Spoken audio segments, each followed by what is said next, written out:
অবশেষে কংগ্রেসের দুই কক্ষই সর্বসম্মতিক্রমে জেফ্রি এপস্টেইন নথি প্রকাশে ভোট দিয়েছে। তবে রয়টার্স প্রকাশিত এক্সক্লুসিভ এক রিপোর্টে বলা হচ্ছে, ডোনাল্ড ট্রাম্পের প্রশাসন কয়েক সপ্তাহ ধরে কংগ্রেসের ভোটে যাতে জেফ্রি এপস্টেইনের তদন্ত সংশ্লিষ্ট নথি প্রকাশ বাধ্যতামূলক না করা হয় তা আটকানোর চেষ্টা করছিল। শেষ পর্যন্ত তাদের সেই চেষ্টা ব্যর্থ হয়ে বিলটি প্রায় সর্বসম্মতক্রমে পাশ হয়েছে এবং ট্রাম্পকে এটি স্বাক্ষর করতে হবে। তাদের প্রকাশিত রিপোর্টে মূল তথ্যগুলো হলো, এপস্টেইনের সঙ্গে 1990-2000 দশকে ট্রাম্পের সামাজিক সম্পর্ক ছিল। পরে ট্রাম্প দাবি করেন সম্পর্কের অবনতি হয়েছিল। ট্রাম্পের অনেক সমর্থক বিশ্বাস করেন এপস্টেইনের মৃত্যু ও প্রভাবশালী ব্যক্তিদের নাম আড়াল করতেই ট্রাম্প প্রশাসন ভূমিকা রেখেছে। হোয়াইট হাউস রিপাবলিকানদের উপর চাপ সৃষ্টি করে বিল থামানোর চেষ্টা করলেও শেষ পর্যন্ত ব্যর্থ হয়, যা প্রমাণ করে পার্টির উপর ট্রাম্পের নিয়ন্ত্রণ কমে এসেছে। অবশেষে ট্রাম্প প্রশাসন বুঝতে পারে বিষয়টি ঠেকানো সম্ভব নয় এবং এখন ড্যামেজ কন্ট্রোল বা ক্ষতি নিয়ন্ত্রণে মনোযোগ দিচ্ছে তারা।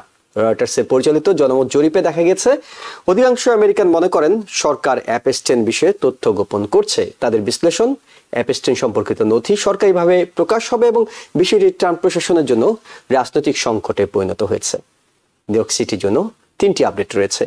প্রথমত, নতুন মেয়র জোরান মামদানি আবারও বলেছেন ইসরায়েলের প্রধানমন্ত্রী বেঞ্জামিন নেতানিয়াহু নিউ ইয়র্ক সফরে এলে তাকে গ্রেপ্তার করা হবে। এমন সময় মামদানি এই মন্তব্য করলেন যখন ইসরায়েল সফররত নিউ ইয়র্কের বিদায়ী মেয়র এরিক অ্যাডামস দেশটির প্রধানমন্ত্রী নেতানিয়াহুর সঙ্গে সাক্ষাৎ করেন। একই সঙ্গে নেতানিয়াহুকে মামদানির শপথ অনুষ্ঠানে অংশ নেয়ার আহ্বান জানান।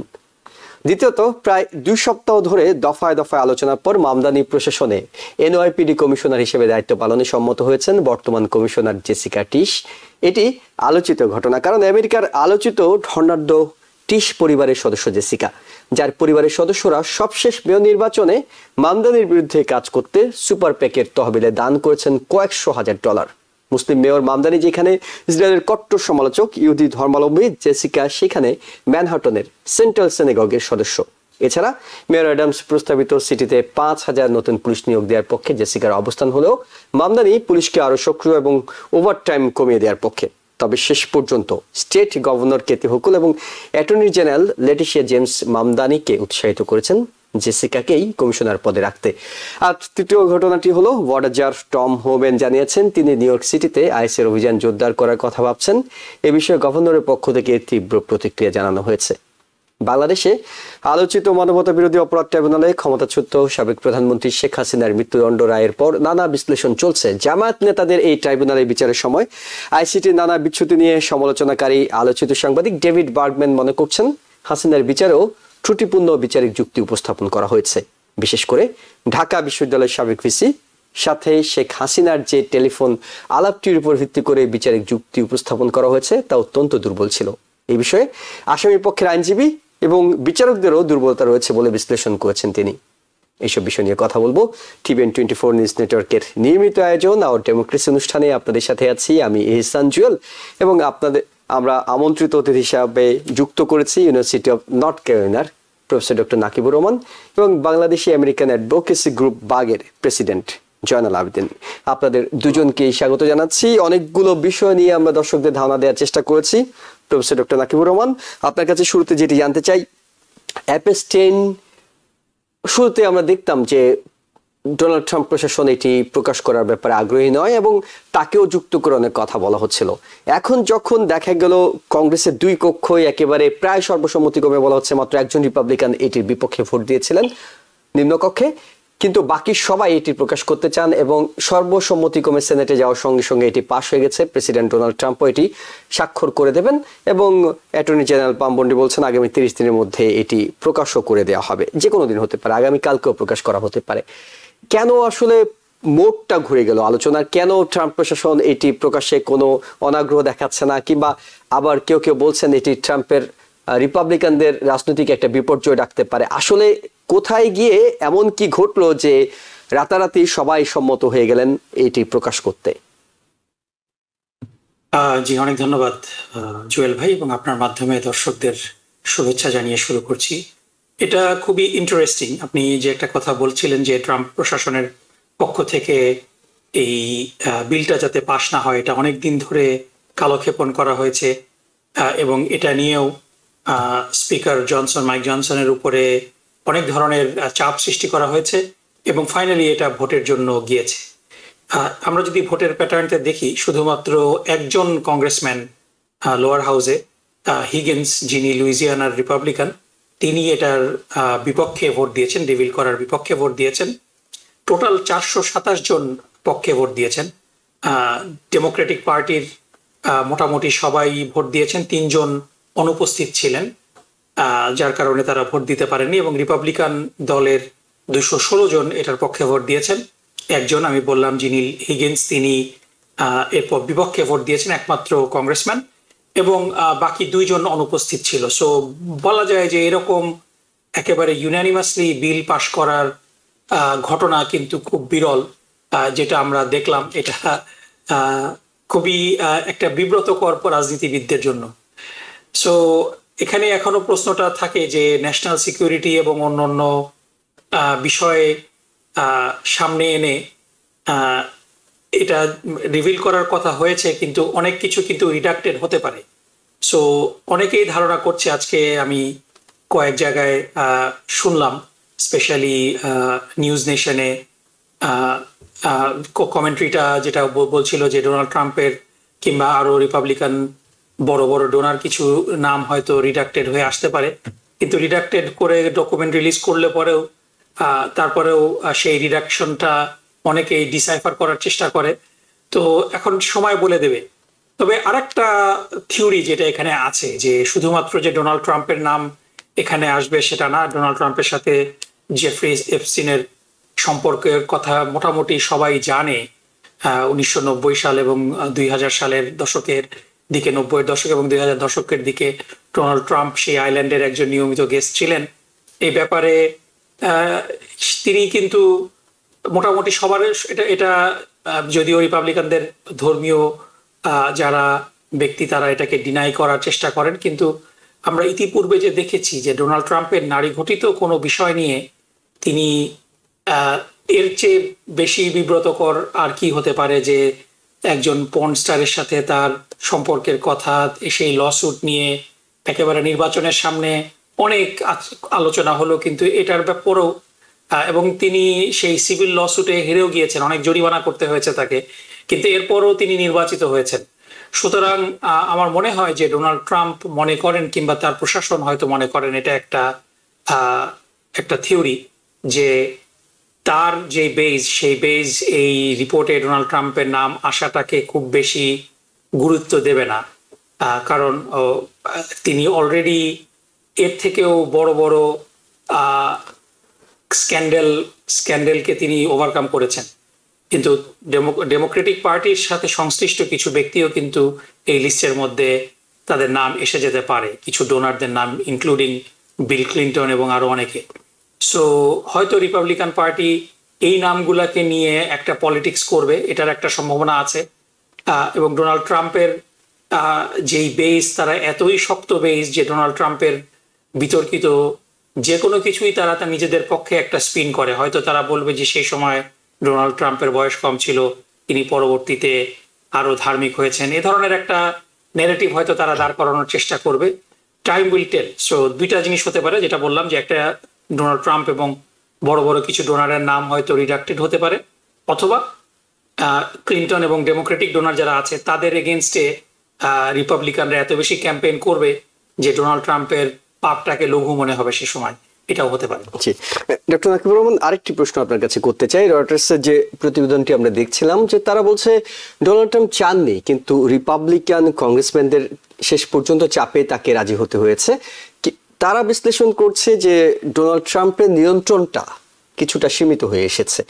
এটি কি আপনার কাছে মনে হচ্ছে? সময়ের সঙ্গে সঙ্গে তো ডোনাল্ড ট্রাম্প আরো বেশি শক্তিশালী হিসেবে আবির্ভূত হচ্ছেন, সেখানে এমন কি ঘটলো যে এই ইস্যুতে তার ক্ষমতাটা সীমিত হয়ে আসছে বলে অনেকে মনে করছেন? আমি এটা মনে করি না, কারণ ডোনাল্ড ট্রাম্প স্টিল তিনি যদি সত্যি যদি না চেতেন যে এটা পাস হোক, তিনি he would find a way. আমরা এর আগে দেখেছি যে বিভিন্ন রকম ডিস্ট্রাকশন তৈরি করে, এবং অনেকেই বলে যে এই যে আইসকে নিয়ে বাড়াবাড়ি করা, এটাও এই জেফ্রি এপস্টন কেস থেকে দৃষ্টি অন্যদিকে সরিয়ে রাখা। সো ডোনাল্ড ট্রাম্প হলেন একেবারে তিনি মাস্টার অ্যাট ক্রিয়েটিং ডাইভারশন। এত বেশি ইস্যু তৈরি করতে তিনি পারেন যে মূল বিষয়টা ধামাচাপা পড়ে যায়, এবং তিনি রিপাবলিকান পার্টির উপরে তার নিয়ন্ত্রণটা একচ্ছত্র, যেটা আমরা বিভিন্ন সময় দেখেছি। তবে যেটা হতে পারে যে এই মধ্যবর্তী নির্বাচন তো সামনে আসছে, আমরা ভার্জিনিয়া এবং নিউ ইয়র্ক সিটিতে এবং নিউ জার্সি এবং শিকাগোর, তারপরে আমরা সিয়াটেলের মেয়রাল রেসে আমরা যে ঘটনাগুলো দেখলাম, সেই রেস গুলাতে রিপাবলিকান পার্টির, স্পেশালি ভার্জিনিয়াতে রিপাবলিকান পার্টির মানে ভূমিধস পরাজয়ের কারণে হয়তো পার্টির উপরে তার কিছু কন্ট্রোল কম মনে হতে পারে, কিন্তু কংগ্রেসের উপরে এখনো ডোনাল্ড ট্রাম্পের একচ্ছত্র কন্ট্রোল রয়েছে। তিনি যদি সত্যি সত্যি মনে করতেন যে এটা তার জন্য ড্যামেজিং, তাহলে পরে তিনি কোনো না কোনো উপায় বের করতেন এবং তার কথার বিরুদ্ধে রিপাবলিকানদের যাওয়ার, মানে এই পরিমাণে যাওয়ার সামর্থ্য, হয়তো দুই তিনজন রোগ ফ্রিডম ককাস অনেক সময় শাটডাউন কিংবা অন্যান্য ক্ষেত্রে তার বিরোধিতা করেছে, সো এভাবে হতে পারতো। কিন্তু আমরা যেটা দেখলাম যে শুধুমাত্র একজন ছাড়া বাকি সবাই ইউনানিমাসলি ভোট দিয়েছে। ডোনাল্ড ট্রাম্প যদি এটা একেবারে না চাইতেন, অন্তত ওই সংখ্যাটা একজন হতো না। রাইট। এবং তিনি এতটা দক্ষ এবং কৌশলী রাজনীতিবিদ যে কোথাও যদি গ্যাপ তৈরিও হয়, তিনি সামনের দিনগুলোতে, অর্থাৎ পার্টির উপর নিয়ন্ত্রণ প্রতিষ্ঠায় সামনের দিনগুলোতে সেখানে সেই গ্যাপটা ফিল আপ করে ফেলবেন। জয়নাল আবেদিন, আপনার কাছে একটু যেতে চাই, নিউ ইয়র্ক প্রসঙ্গে যেতে চাই। নতুন মেয়র জোরান মামদানি, যাকে আপনারা এন্ডোর্স করেছেন, আপনাদের বাংলাদেশি আমেরিকান অ্যাডভোকেসি গ্রুপ থেকে তার পক্ষে কাজও করেছিলেন, তিনি নির্বাচনের আগে বলেছিলেন কথাটা যে যদি বেঞ্জামিন নেতানিয়াহু তিনি আসেন নিউ ইয়র্কে, তবে তাকে গ্রেপ্তার করা হবে। অনেকে এটিকে রাজনৈতিক বক্তব্য হিসেবে দেখছিল, কারণ তিনি ইসরায়েলের কট্টর সমালোচক, তিনি ইসরায়েল ইস্যুতে কঠোর অবস্থানে থাকেন, সেই কারণে তিনি এমনটি বলেছেন বলে অনেকে মনে করছেন। কিন্তু নির্বাচন শেষ, নির্বাচনের পরেও তিনি আবারও একই কথা বলেছেন, এবং কথাটি বলেছেন এমন একটা সময় যখন এরিক অ্যাডামস নিমন্ত্রণ করে এসেছেন তাকে, যে আপনি মামদানি যেদিন শপথ গ্রহণ করবেন, অর্থাৎ 1 জানুয়ারি, সেদিন আপনি আমন্ত্রিত অতিথি। সেই সময় তিনি এই কথা বলছেন। জোরান মামদানির আগের কথাটা রাজনৈতিক ছিল, এখনকার কথাটা কি রাজনৈতিক, নাকি আসলেই তিনি পারবেন, সেই ক্ষমতা তার আছে যে বেঞ্জামিন নেতানিয়াহুর মতো প্রভাবশালী ব্যক্তিকে তিনি গ্রেফতার করে ফেলবেন? ধন্যবাদ জুয়েল ভাই আপনাকে এবং টিভিএন 24 এর সম্মানিত দর্শক শ্রোতাদের সবাইকে সালাম, শুভেচ্ছা জানাচ্ছি। যেই প্রসঙ্গটি এসেছে যে নিউ ইয়র্ক সিটির mayor elect Zoran Mamdani Benjamin নেতানিয়াহুর ব্যাপারে বলেছেন, এবং উনি একই সাথে কিন্তু আমরা যদি লক্ষ্য করে থাকি শুরু থেকে সবসময় বলে এসছেন যে আইনটি, যে নিউ ইয়র্ক সিটি একটি গ্লোবাল সিটি, এই সিটিতে এমন কাউকে স্বাগত জানানো উচিত হবে না যাদের যুদ্ধ অপরাধের মতো মানে অভিযোগে, যাদের মধ্যে অভিযুক্ত, যেমনি ভাবে বেঞ্জামিন নেতানিয়াহুর কথা বলেছেন, তেমনি ভাবে উনি পুতিনের কথাও বলেছেন, যে পুতিন এবং বেঞ্জামিন নেতানিয়াহু ইভেন ভারতের প্রধানমন্ত্রী নরেন্দ্র মোদীর নাম উল্লেখ করেছেন। তো এখন বিষয়টা হচ্ছে যে আমরা সবাই জানি যে রাষ্ট্রপ্রধানদের একটা ইমিউনিটি থাকে, এবং তারা যখন কোনো সরকারি সফরে আসে সেই ক্ষেত্রে তাদেরকে অ্যারেস্ট করার কোনো নিয়ম নাই। এবং সেটিও আবার উনি কয়েকদিন আগে আরেকটি কথাও বলছেন যে আইনের প্রতি শ্রদ্ধাশীল। এখন আমরা বিষয়টাকে যদি এইভাবে নেই যে হ্যাঁ, আন্তরিকভাবে উনি আন্তরিক, যে যদি উনার ক্ষমতা থাকতো, কারণ উনি হচ্ছেন সিটির মেয়র, নট আমেরিকার প্রেসিডেন্ট অথবা রাষ্ট্রের কোনো কর্ণধার নন, সেই ক্ষেত্রে যদি ক্ষমতা থাকতো তাহলে হয়তো উনি বেঞ্জামিন নেতানিয়াহুকে অ্যারেস্ট করতেন, যেমনিভাবে উনি পুতিনের কথা বলছেন এবং ইভেন মোদির কথাও বলেছেন।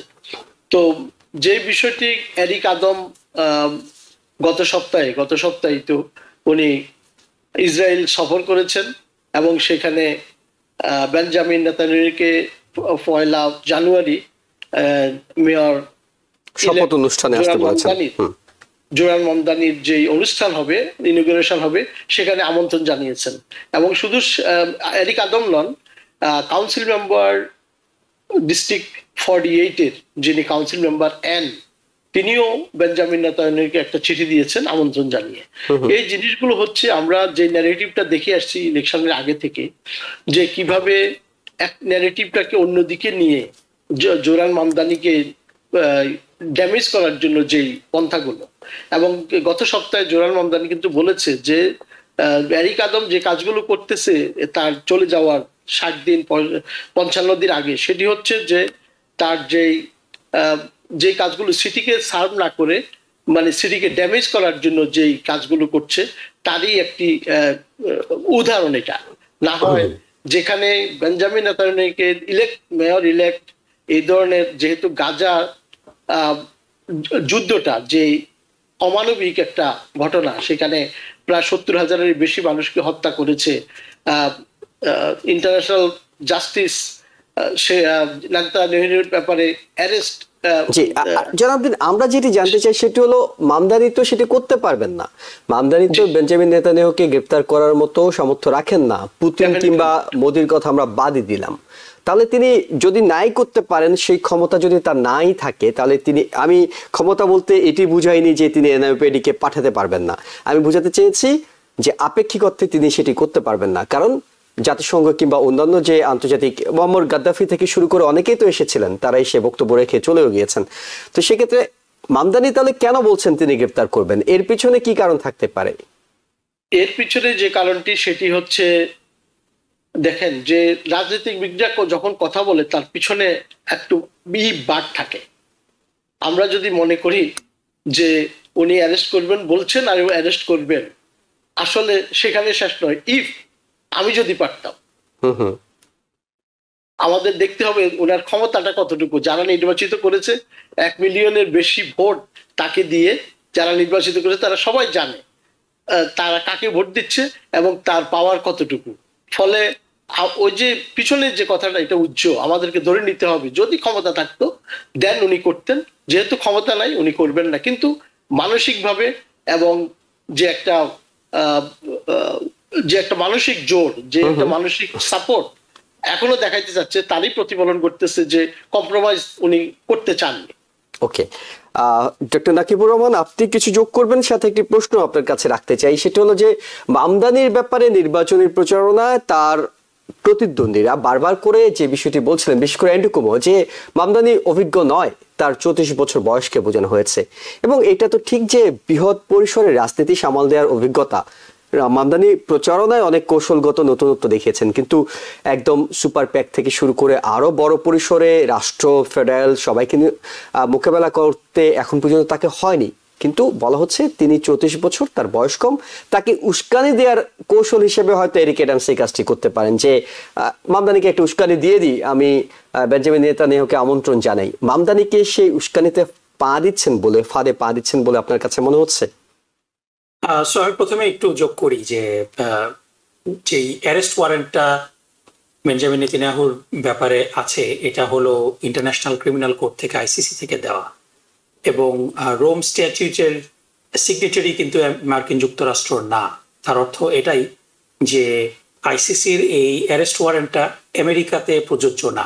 যদি রোম স্ট্যাটিউটের সিগনেটারি হতো, যেমন বাংলাদেশ রোম স্ট্যাটিউটের সিগনেটারি, সো আইসিসির অ্যারেস্ট ওয়ারেন্টের কোনো আসামি যদি বাংলাদেশে থাকে, তাহলে বাংলাদেশ সরকার বাধ্য তাকে আইসিসির হাতে হস্তান্তর করা, গ্রেফতার করে। কিন্তু যেহেতু আমেরিকা সেই অ্যারেস্ট ওয়ারেন্টের রোম স্ট্যাটিউটের রেটিফাইও করেনি, সিগনেচারিও না, সুতরাং এই অ্যারেস্ট ওয়ারেন্টের ব্যাপারে আমেরিকার কিছু করার নেই, বাধ্য নয়। নাম্বার টু হলো যে হ্যাভিং সেড দ্যাট, যেই জেনোসাইড বেঞ্জামিন নেতানিয়াহু করেছেন, আমেরিকাতে বেশ কিছু ল আছে যেখানে আমেরিকার নাগরিক কোন সংক্ষুব্ধ ব্যক্তি যদি তার পরিবারের কেউ নির্যাতন কিংবা টর্চারের শিকার হন, তাহলে তারা সিভিল লসুট করতে পারে, ক্রিমিনাল লসুট না, সিভিল লসুট করতে পারে। এলিয়েন টর্ট অ্যাক্ট আছে, তারপরে কনভেনশন এগেইনস্ট টর্চারের সিগনেচারি মার্কিন যুক্তরাষ্ট্র। সো এই দুইটা, এগুলো সবই কিন্তু সিভিল লসুট। আমি আইনজীবী না, এজন্য আইনের খুঁটিনাটি বিষয়গুলো খুব ভালো করে বলতে পারবো না, বাট মোটা দাগে এই দুইটা ধারায় যদি কোনো সংক্ষুব্ধ ব্যক্তি মামলা করেন, এবং এটার সংখ্যা অনেক, যেহেতু 70,000 মানুষ মারা গিয়েছে, বা আমেরিকান অনেক সিটিজেনও মারা গিয়েছে।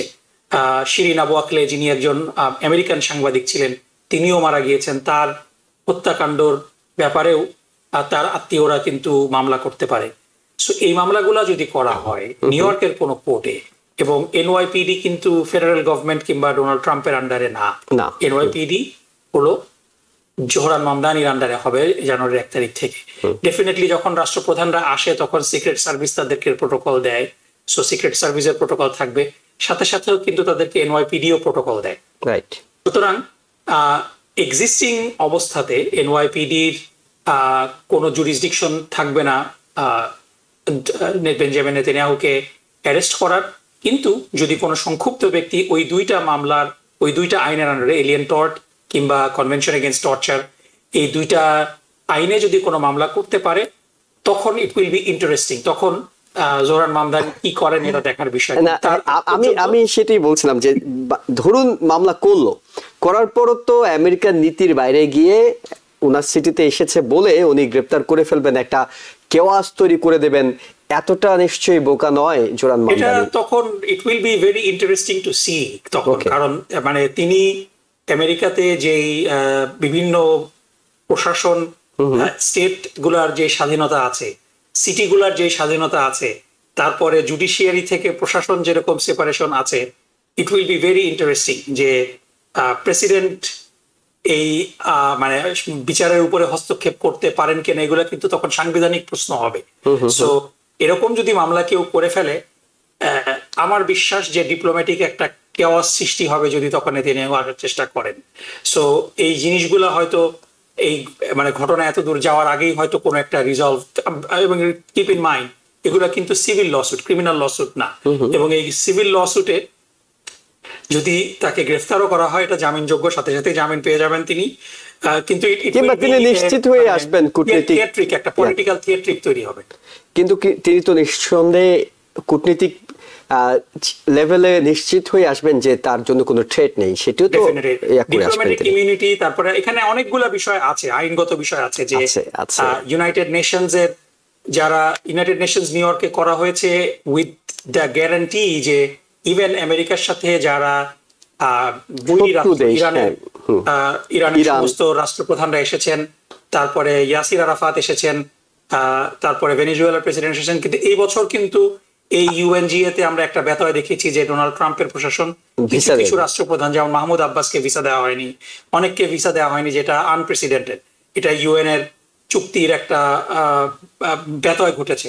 সো অনেক কিছুই আমরা দেখছি যেটা এর আগে আমরা কখনো দেখিনি। So it will be very interesting. Theoretically Zohran Mamdani can arrest যদি এরকম কোনো লসুট হয়। আমি একটা জিনিস অ্যাড করতে চাই, সেটি হচ্ছে যে এই যে বিষয়টা, গোটা বিষয়টা হচ্ছে যে জোহরান মামদানিকে পোক করার যে একটা বিষয়, এইটার লক্ষণ আমরা দেখতে পাচ্ছি ইতিমধ্যে, এবং সেটার বাস্তবতা হচ্ছে এরিক আদম, সেটার বাস্তবতা হচ্ছে কাউন্সিল মেম্বার অ্যান।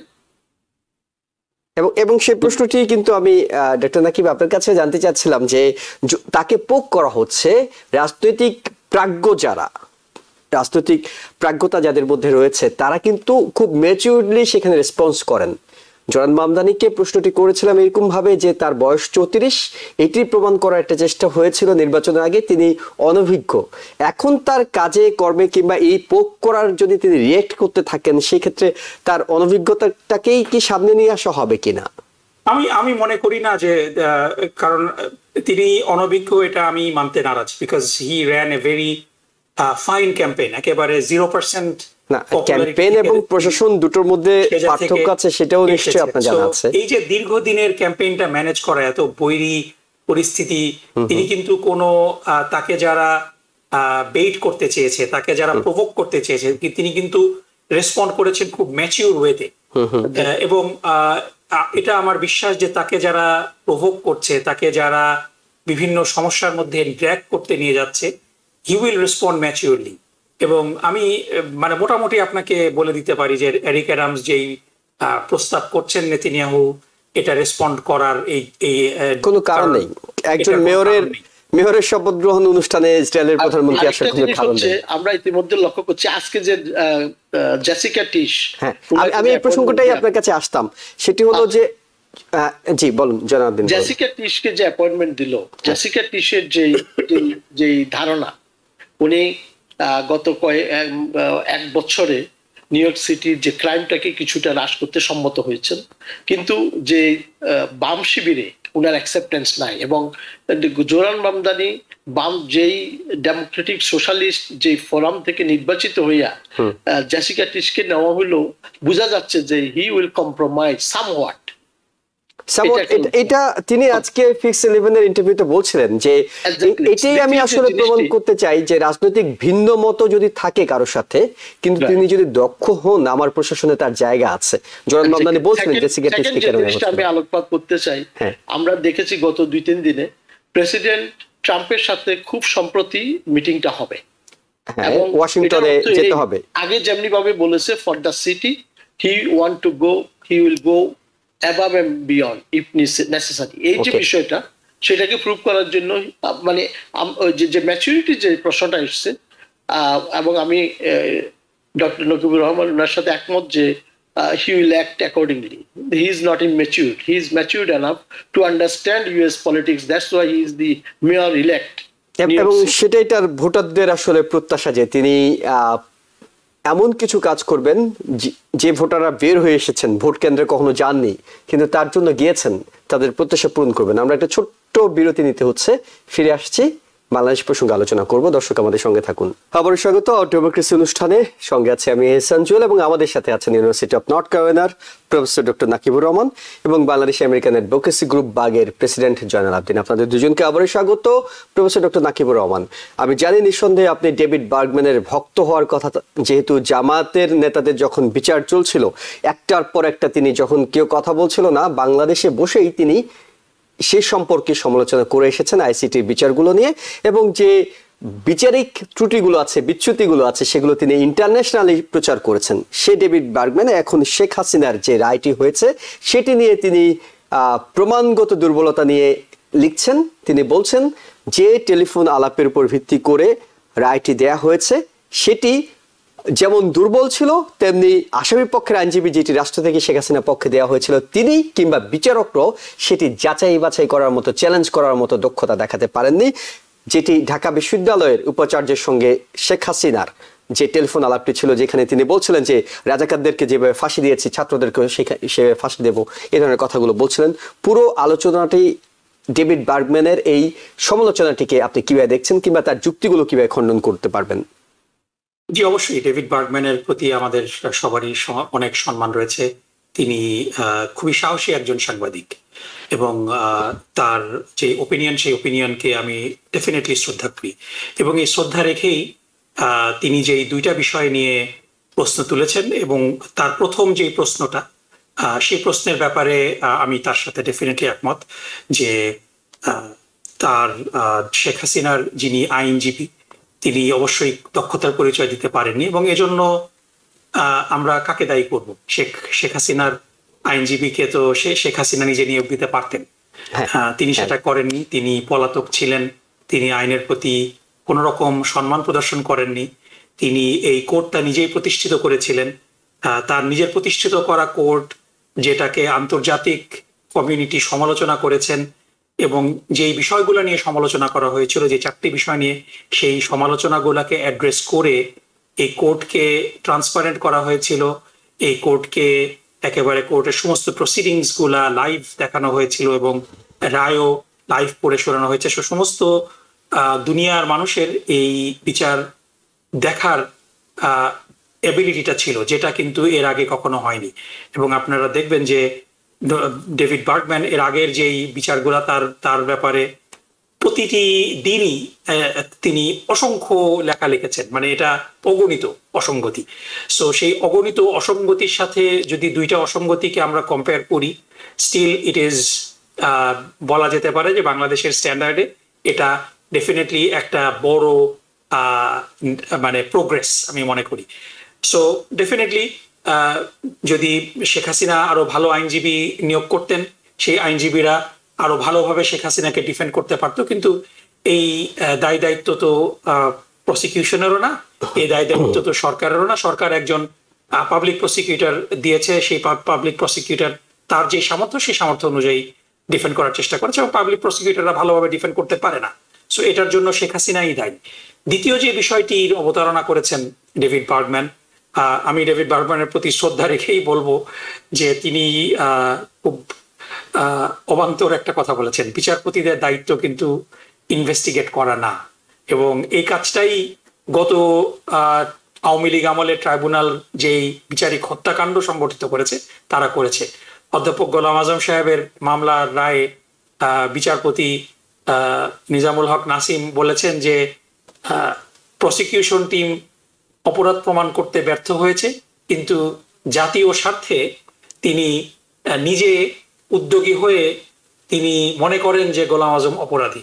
সো বিচারকের দায়িত্ব তো নিজের থেকে ইনভেস্টিগেট করা না, বিচারকের দায়িত্ব প্রসিকিউশন যে ডিফেন্স করেছে এবং ডিফেন্স অ্যাটর্নি যে প্রসিকিউশন যে প্রমাণাদি উত্থাপন করেছে, ডিফেন্স সেটা খণ্ডন করতে পারলো কি পারলো না। বিচারপতির দায়িত্ব হলো যে উপস্থাপিত তথ্য প্রমাণের ভিত্তিতে একটা জাজমেন্ট দেওয়া। তার তো নিজের ক্যাপাসিটি নেই যে তিনি গিয়ে তদন্ত করবেন। সো এখানে ডেভিড বার্গম্যানের কি কারণে মনে হলো যে এই এভিডেন্সটা এনাফ না, তিনি পরিষ্কার তৎকালীন ঢাকা বিশ্ববিদ্যালয়ের ভিসিকে ধমক দিচ্ছেন, বলছেন যে এই ছেলেদেরকে মানে এই ছেলেদেরকে রাজাকারদেরকে যেমন ফাঁসি দেওয়া হয়েছে এদেরকেও ফাঁসি দেওয়া হবে। সো এটা তো প্রচ্ছন্ন হুমকি, এবং এটা যদি সেই পুলিশ এক্সিকিউট না করতো, ছাত্রলীগ এক্সিকিউট না করতো, মানে তাহলে পরে এটাকে আমরা শুধু কথাই ধরে নিই। বার্গম্যান এই উদাহরণটাকে টেনে বলছিলেন যে যেহেতু রাজাকারদেরকে, অর্থাৎ উনি যাদেরকে মেন করেছেন জামায়াতের নেতাদেরকে বিচারিক প্রক্রিয়া আসলে ফাঁসি দেওয়া হয়েছে, গুলি করে তো আর মারা হয়নি, সেক্ষেত্রে বার্গম্যান মনে করছেন এদেরকে হয়তো বিচারিক প্রক্রিয়া, কিন্তু তিনি তো হাজার হাজার ছাত্রকে তো অ্যারেস্ট করে বিচার করে ফাঁসি দেওয়ার সুযোগ ছিল না। বরং এটার সাথে জিনিসটা হলো যে এটা একটা এভিডেন্স, এর সাথে সাথে তিনি তার যিনি পুলিশ প্রধান তাকে ফোন করে বলেছেন লেথাল উইপেন ব্যবহার করতে, এবং স্পেসিফিক। সো 5টা charge. So again David Bergman opinion দিয়েছেন, দ্যাটস ফাইন। সাথে সাথে আমরা দেখেছি যে অ্যামনেস্টি ইন্টারন্যাশনাল এবং হিউম্যান রাইটস ওয়াচের পক্ষ থেকেও একটা কনসার্ন পেশ করা হয়েছে, এবং এই কনসার্নটা প্রথম যেই ডেভিড বার্গম্যানের কনসার্ন, এটা কিন্তু সবাই বলেছে যে ডিফেন্সটা ভালো মতো হয়নি। সো পয়েন্ট ওয়েল টেকেন, হ্যাঁ ডিফেন্স ভালো মতো হয়নি, আমরাও স্বীকার করছি, কিন্তু ডিফেন্স ভালো করার দায়িত্ব তো ছিল শেখ হাসিনা, তিনি সেই দায়িত্ব পালন করেননি। এটা নাম্বার 1। আর নাম্বার 2 হলো অ্যামনেস্টি ইন্টারন্যাশনাল এবং human rights watch on principal তারা মৃত্যুদণ্ডের বিপক্ষে। সো যে কোনো ভাবে অপরাধী যতই অপরাধ করুক না কেন, তারা সবসময় মৃত্যুদণ্ডকে নিন্দা করে। সো সেই হিসাবে তারা নিন্দা করেছে, কিন্তু সাথে সাথে আপনি তাদের বিবৃতিগুলো যদি পড়েন, তারা অ্যাকনলেজ করেছে যে জুলাই জঘন্য গণহত্যা হয়েছে এবং এই গণহত্যার বিচার হওয়াটা দরকার, এটাও তারা বলেছে। এবং ভিকটিমের পরিবার, জুলাই অভ্যুত্থানে ভিকটিম যারা হয়েছে, এখানে যদি আমি জাস্ট 1 মিনিটের মধ্যে যদি শেষ করতে চাই যে এই বিচারের ডেফিনেটলি আমরা যদি কম্পেয়ার করি যে শেখ হাসিনার আমলে এটা তৈরি করা এবং সেটাকে যেইভাবে দলীয়করণ করা হয়েছে, সেটাকে যেভাবে বিচার লিখে দেওয়া হয়েছে, সেই ব্রাসেলস থেকে স্কাইপ কেলেঙ্কারির মতো ঘটনা ঘটেছিল, সাক্ষীদেরকে শিখিয়ে পড়িয়ে নেওয়ার মতো ঘটনা ঘটেছে, মিথ্যা সাক্ষীদের ঘটনা ঘটেছে, যে সাক্ষীরা এখন স্বীকার করছে যে তাদেরকে হুমকি দেওয়া হয়েছে, জোর করা হয়েছে, প্রলোভন দেখানো হয়েছে, সেরকম কোনো ঘটনা কিন্তু এবার হয়নি। আবার সাক্ষীকে গুমও করা হয়েছিল, শুক্ররঞ্জন বালিকে গুমও করা হয়েছিল, গুম করা হয়েছে। সুতরাং এবং যে কনসার্ন গুলো, যে 4টা কনসার্ন আমি জাস্ট সংক্ষেপে বলে নিই। যে প্রথম কনসার্নটা ছিল যে এই মামলাটা, এই আইনটা 1973 সালে করা হয়েছিল 195 জন সামরিক কর্মকর্তাকে বিচার করার জন্য। এই কারণে সমস্ত কনস্টিটিউশনাল রাইট যাদেরকে অ্যাকিউজ করা হয় তাদের জন্য রহিত করা হয়। সো যাদেরকে শেখ হাসিনা বিচার করেছেন তাদের কিন্তু কোনো কনস্টিটিউশনাল রাইট ছিল না। তারপরে কোনো ডেফিনেশন ছিল না ওয়ার ক্রাইমসের, এটাকে ক্রাইম এগেইনস্ট হিউম্যানিটির একটা ব্রড ডেফিনেশন দেওয়া হয়েছিল, এবং যেটার কোন অপরাধ করলে কি শাস্তি হবে এটার কোনো বিধান ছিল না। এবং যেই ব্যক্তিরা সারা জীবন যাদেরকে বিচার করছে তাদের ফাঁসির দাবি করেছে, তাদেরকে বিচার করতে দেওয়া হয়েছে, সুতরাং তাদেরকে একেবারে আনলিমিটেড ক্ষমতা দিয়ে দেওয়া হয়েছিল। 3 নম্বর হলো যে বাংলাদেশের যে ইনহেরিটেড ব্রিটিশ কমন লর এভিডেন্স অ্যাক্ট আছে, যার মাধ্যমে সাক্ষ্য প্রমাণের ভিত্তিতেই কাউকে বিচার করতে হয়, সেই এভিডেন্স অ্যাক্ট রহিত করা হয়েছিল এই ট্রাইব্যুনালে, যার ফলশ্রুতিতে শোনা কথা, তারপরে মিথ্যা নিউজ পেপার রিপোর্ট, তারপরে কোনো একটা বইতে কেউ কি লিখেছে, এইগুলাকে এভিডেন্স হিসাবে ইনক্লুড করা যেত। এবং 4 নম্বর হলো ইন্টারলকিটারি অ্যাপিল, যে বিচারপতি যদি কোনো সাক্ষীকে ডিসমিস করে দেয় কিংবা কোনো এভিডেন্স ঢুকাতে না দেয়, এটার ব্যাপারে কোনো অ্যাপিল করার কোনো রাস্তা ছিল না।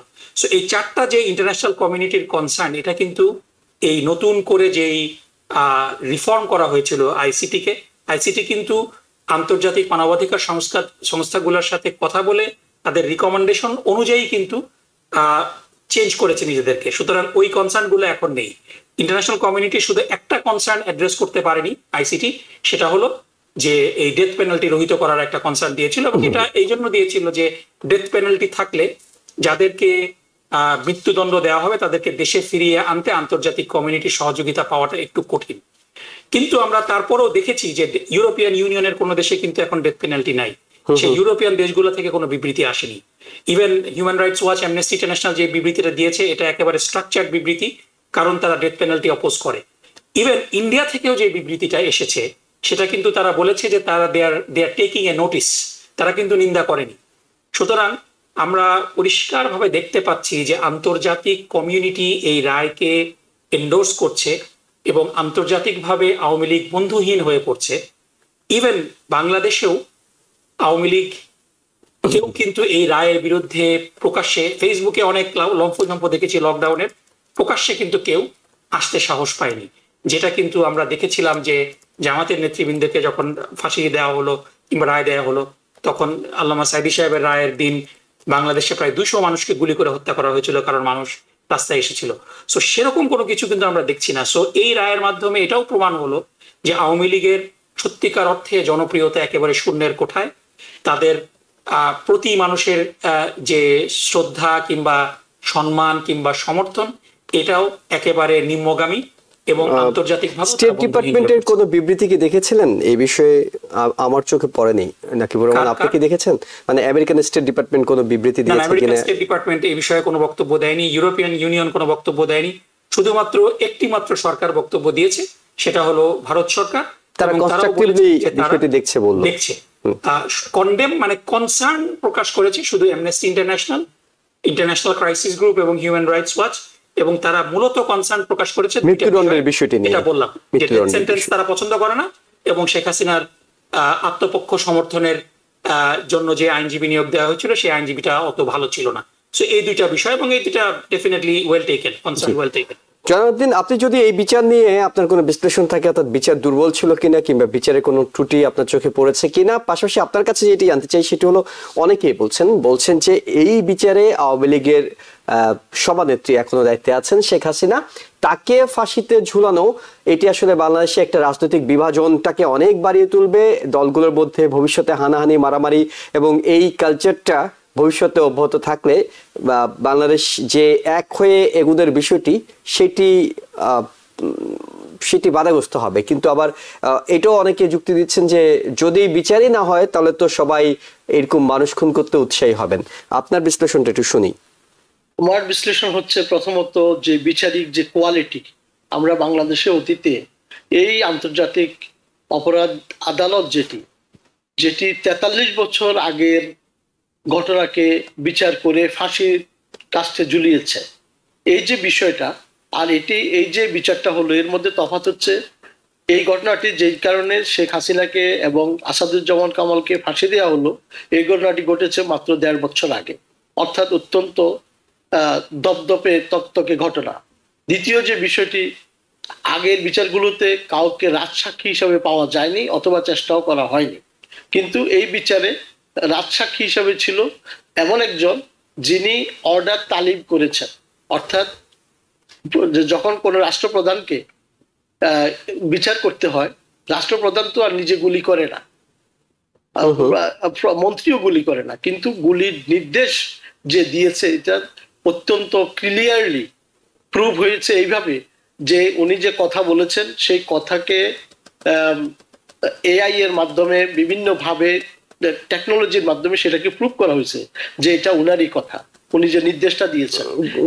কিন্তু আওয়ামী লীগের সমর্থকরা তো খুব আফসোস করছে যে কেন তাকেও মৃত্যুদণ্ড দেওয়া হলো না, অর্থাৎ আইজিপি কে কেন দেওয়া হলো না, এটা নিয়ে তারা অনেক আমি সেখানে আসতেছি একটা সেকেন্ড। তো যেখানে আইজিপি নিজে সাক্ষী, আইউইটনেস, এবং উনি অর্ডার রিসিভ করছেন, উনিও হয়তো গুলি করেননি কিন্তু উনি অর্ডার দিয়ে গুলি করিয়েছেন। এই যে বিষয়টা, অর্থাৎ এখানে একটা রাজসাক্ষী হওয়াতেই একটা বিশেষ সুবিধা পাওয়া গেছে। দ্বিতীয় আরেকটি জিনিস হচ্ছে যে এভিডেন্স গুলো প্রুভ করা হয়েছে এবং অত্যন্ত নিখুঁতভাবে আমি যেটা লক্ষ্য করেছি, যে এভিডেন্স গুলো এবং সারাক্ষণ টিভিতে সেটা দেখাচ্ছিল, তো এবং সারা ওয়ার্ল্ড সেটাকে প্রত্যক্ষ করার সুযোগ পেয়েছে। সুতরাং যতটুকু সম্ভব প্রসিকিউটরদেরকে ধন্যবাদ পাওয়ার যোগ্য, এবং তারা যে সাহসিকতার পরিচয় দিচ্ছে এবং সেটার জন্য আসলে আমি তাদেরকে স্যালিউট জানাই। দ্বিতীয় যে বিষয়টি আপনি বলছেন যে আইজিপিকে মাত্র 5 বছরের সাজা দেওয়া হয়েছে, এতে আমি নিজের দ্বিমত পোষণ করি। এই কারণে যে অপরাধের সাথে কিন্তু তারা যেমন দুইজন জড়িত, আইজিপিও জড়িত, উনি রাজসাক্ষী হয়েছেন, দ্যাটস ভেরি গুড। সেই ক্ষেত্রে অ্যাটলিস্ট আমার আশা ছিল উনার যাবজ্জীবন হবে, কারণ এই 5 বছর সাজা দিল, উনার তো 15-16 মাস চলে গেছে, আর 5 বছরের মধ্যে কয়টা দিন বাকি আছে, এরপরে উনি যদি খালাস পেয়ে যায়, মানে এটা একটা রাজনৈতিক না, এটা একটা বিচারিক দুর্দশা হিসাবে আমি দেখতেছি। কারণ আপনারা জানেন জিয়াউল হাসান কালকে বলে যে আমি রাজসাক্ষী হব এবং উনাকে 5 বছরের সাজা দিয়ে দেওয়া হয়। উনি তো 1000-এর বেশি লোক নিজে খুন করেছে, তাহলে আমরা সেটাকে কিভাবে জাস্টিফাই করব? কোর্ট যেভাবে জাস্টিফাই করবে। এখন আসেন রাজনৈতিক বিভাজনের কথা।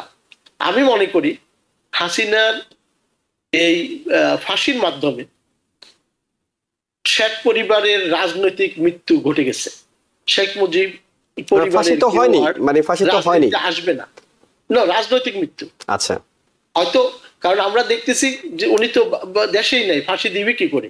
কিন্তু ফাঁসির যেই রশিটা উনি সারা জীবন বাকি যে কতদিন বেঁচে থাকেন, ওই ফাঁসির রশিটা দিয়ে গলায় নিয়ে ওনাকে ঘুরতে হবে। আর যদি উনি বাংলাদেশে থেকে যদি সেটা ফেস করতেন, তাহলে আওয়ামী লীগের রাজনৈতিক মৃত্যু হইতো না, শেখ পরিবারের রাজনৈতিক মৃত্যু হইতো না। তো হাসিনার এই ফাঁসির মাধ্যমে যে আওয়ামী লীগের যে একটা, কারণ নেতা আসলে বাইরে থেকে নেতা হওয়া যায় না, সেখানে নেতাকে চ্যালেঞ্জ নেওয়ার জন্যই নেয়ার নামই নেতা না হচ্ছেন তো, তারেক রহমান হচ্ছেন না, বাইরে থেকে তো হচ্ছেন। সেটা আমাদের দেশের প্রেক্ষিতে অনেক কিছু হয়, সেটাকে আমরা এভিডেন্স হিসাবে নিতে পারি না। কিন্তু শেখ হাসিনা তো বাংলাদেশে ছিলেন, উনি যদি না যেতেন, খালেদা জিয়া এই ধরনের পরিস্থিতি ফেস করছেন না, উনি তো বাংলাদেশে ছিলেন, উনাকে কখনো তো দেশের বাইরে যেতে হয় নাই বা যাওয়ার জন্য। উনি বলছেন এখানে আমার জন্ম, এখানে আমার মৃত্যু হবে, এই দেশে আমি থাকবো, বিচার হলে আমি এখানে ফেস করবো। That's called leadership.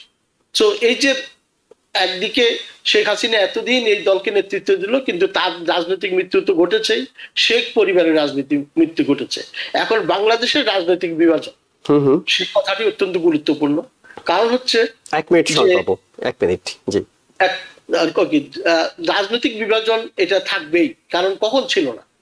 আমরা জিয়াউর রহমানের সময় দেখেছি, আমরা এরশাদের সময় দেখেছি, আমরা এর পরে দেখেছি।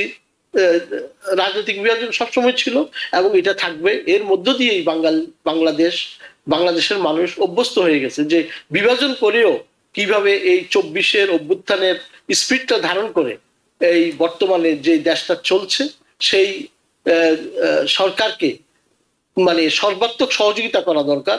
এবং 24-এর স্পিরিটটা ধারণ করে যদি আগামী দিনে সংসদটা হয় এবং আগামী দিনে যদি এই স্পিরিটটা ধারণ করে সংসদের কথাগুলো বাস্তবায়িত হয়, তাহলে হয়তো আশার আলো বাংলাদেশ দেখবে। জি, আপনার কাছে 1 মিনিটের জন্য শুধু আসতে চাই, যদি বাংলাদেশে বর্তমানে বিএনপি, জামায়াত, এনসিপি যে পথে হাঁটছে এবং এই পথে হাঁটতে থাকে, তাহলে জনালউদ্দিন যেটি মনে করছেন যে শেখ পরিবারের রাজনৈতিক মৃত্যু, আওয়ামী লীগ ফেরার সম্ভাবনা কম, সেটা কি হবে নাকি আওয়ামী লীগ আসলে এই সুযোগটা কাজে লাগিয়ে এত বিপুল সংখ্যক সমর্থন যাদের ছিল অন্যতম একটা রাজনীতি, তারা ফেরার চেষ্টাটা করবে, হয়তো শেখ হাসিনা নাও ফিরতে পারেন? আমি উত্তরটা এভাবে দিতে চাই যে শেখ হাসিনা যদি পালিয়ে না যেতেন, তাহলে পরে তিনি নিজে হয়তো ক্ষতির সম্মুখীন হতেন, তিনি হয়তো মারাও যেতে পারতেন, কিন্তু তিনি আওয়ামী লীগের রাজনীতিকে বাঁচিয়ে দিতে পারতেন।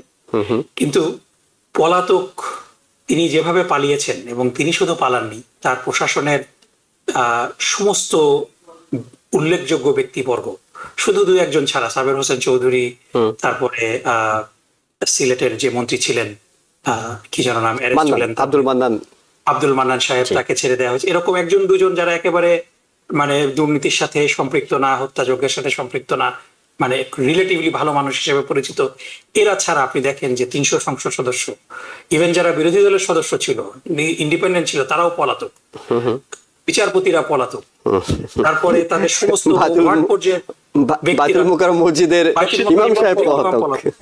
এই যে পলায়নের রাজনীতি, এবং তারপরে আজকের যেই রায় বিচার, তারপরে তাদের মানে সাধারণ কর্মীদের কোনো রিয়াকশন নেই। সুতরাং এটা পরিষ্কারভাবে ইন্ডিকেট করে দেয় যে আওয়ামী লীগের রাজনীতি বাংলাদেশে আর ফিরে আসবে না। শুধুমাত্র একটা উপায়ে ফিরে আসতে পারে, সেটা হলো যে আওয়ামী লীগের সমর্থক অনেক নিরীহ মানুষ আছে যারা হয়তো এই যে শেখ হাসিনার আয়নাঘরের খবর জানতো না, এই যে দুর্নীতি করছে এই পরিমাণ, এটা তারা হয়তো জানতো না। সো এই নিরীহ ব্যক্তিদেরকে যদি অযাচিত অত্যাচার নিপীড়ন করা হয়, তাহলে পরে সাধারণ মানুষের সিম্প্যাথি পেয়ে শেখ পরিবার ফিরবে না কোনোদিন, কিন্তু আওয়ামী লীগ হয়তো রাজনীতিতে 10-15 বছর পরে ফিরে আসতে পারে, যদি তাদের উপরে শাসক দলের পক্ষ থেকে মানে জুলুম নির্যাতন করা হয় এবং বিনা অপরাধে তাদেরকে শাস্তি দেওয়া হয়। এই ধরনের পরিস্থিতি যদি তৈরি হয়, তখন সাধারণ মানুষের সিম্পাথি তারা পাবে এবং রাজনীতিতে ফিরবে। এছাড়া আমার মনে হয় না আওয়ামী লীগের রাজনীতিতে ফেরার কোনো সুযোগ আছে। আর যদি বিএনপি জামাত এনসিপি নিজেরা হানাহানিতে যুক্ত হয়ে যায় সামনে ক্ষমতা নিয়ে, তখন কি ফেরার সুযোগ নেই? নিজেরা হানাহানিতে যুক্ত হলে পরে অন্য কেউ এসে দাঁড়াবে, বামপন্থীদের উত্থান হতে পারে, কিন্তু আওয়ামী লীগের উত্থান এর মধ্যে হবে না। অসম্ভব বলে মনে করছেন? অনেক ধন্যবাদ। আমাদের সময় শেষ হয়ে গেছে। প্রফেসর ডক্টর নাকিবুর রহমান এবং জয়নাল আবেদিন, আপনাদের দুজনকে ধন্যবাদ আপনাদের মূল্যবান সময় এবং মতামতের জন্য। দর্শক যারা দেখছিলেন তাদের সবাইকে ধন্যবাদ জানাচ্ছি। আগামীকাল রাত 8টায় আবারও ডেমোক্রেসি অনুষ্ঠান দেখার আমন্ত্রণ জানিয়ে শেষ করছি। ভালো থাকবেন। টিভিএন 24 টেলিভিশন দেখতে আজই কল করুন 7187776556। লগ ইন করুন www.totalcablebd.com। নিউ ইয়র্ক থেকে সম্প্রচারিত টিভিএন 24 টেলিভিশন বিশ্বজুড়ে বাঙালির কণ্ঠস্বর।